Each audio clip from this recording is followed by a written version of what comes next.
the last year we have worked quite a bit on that. There has been a transition project that the UGO is helping us with to make sure that transition is much smoother. We're trying to pass the new constitution where we're trying to pass the parallel transition. So I think if we have a plan for the next couple of years, it's going to benefit every one of those years, and we can actually push ourselves further and make ourselves more efficient and actually serve everyone better, rather than try to be reactive and react to things that come at us rather than us pursuing some sort of initiatives and goals.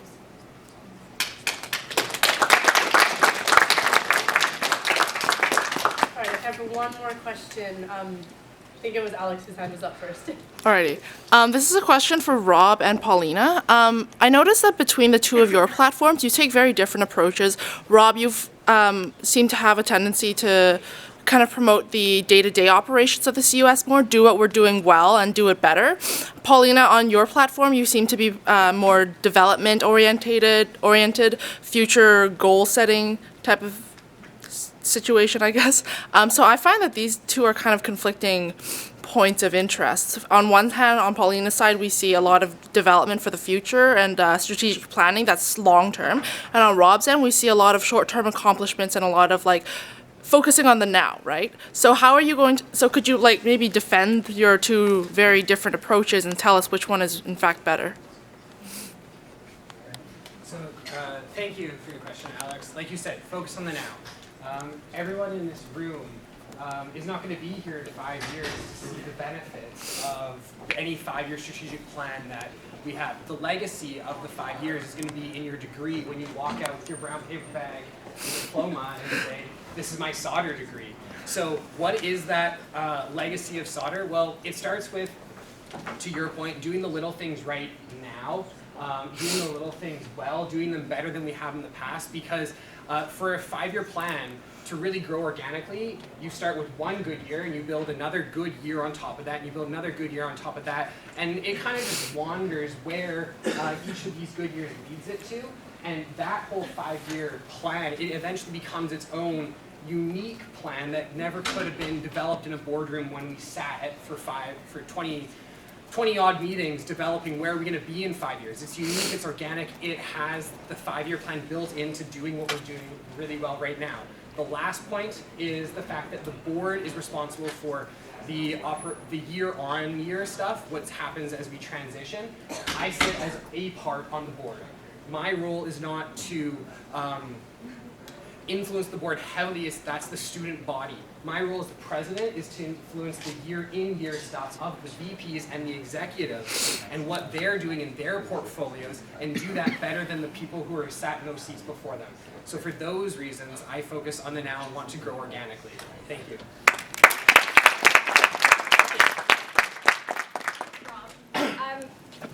I do also believe that we need to start acting, but last year, I think we have done that acting. We have been doing great things. We have been helping our portfolios. We have been funding great initiatives.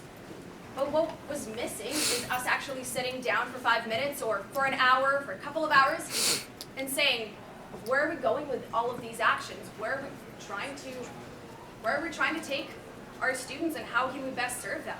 So I believe we do need to act, but we need to think about where we're going first before we dive in head first without actually realizing what we're trying to fix and what things we're trying to get better for students.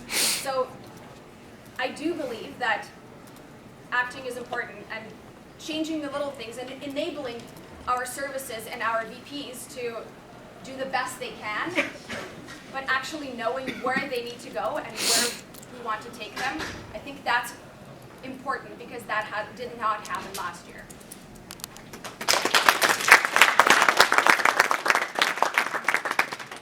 All right, so the last question for the presidential candidate, please answer in 10 seconds or less, or else the elections officer will kill me.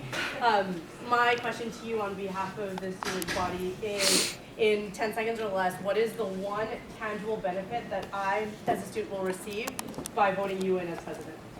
And we'll start on that end with Edward. Right. 10 seconds, right? 10 seconds. Starting now? Starting now. Well, you will be expecting a better culture where people are more inclusive and a very well-run student lounge in the newly renovated building for students to have fun and enjoy and rejoice. Thank you.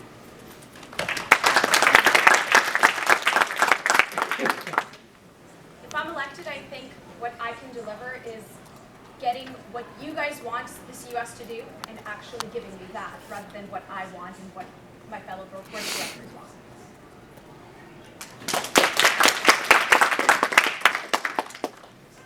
If you elect myself, Rob Harmer, you'll be getting a participative leadership style at the highest level of the CUS that is the cornerstone of the community that you can engage with on a personal level.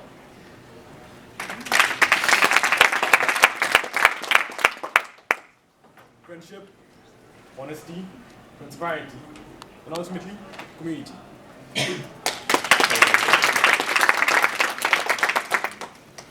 Absolutely unforgettable year, fueled by life, growth, and experience. Thank you so much. Excellent. All right, thanks, presidential candidates. Audience members, if you don't mind sitting put for another few minutes, we are hearing from one of our two fourth-year representative, hopefully candidates, and after that, you can feel free to mingle with pizza and your presidential candidate. So thanks, guys.